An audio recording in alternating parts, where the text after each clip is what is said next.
म्हणजे अगदी कोकणातला मराठा वेगळा आहे. आता तो चिपळूणमध्ये जो क्षेत्रीय मराठा मेळावा जो झाला म्हणजे मराठ्यांना वेगळं करण्यासाठी की इकडचा मराठा वेगळा.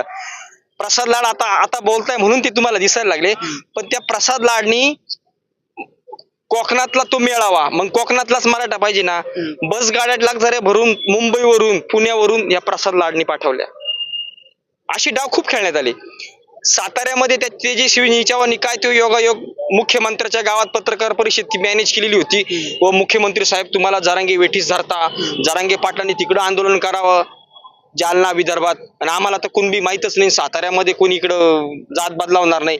आता असाच एक डाव आता विद्वान आणि तत्वज्ञानी आहे, खूप हुशार आहे, बुद्धिमान आहे फडणवीस.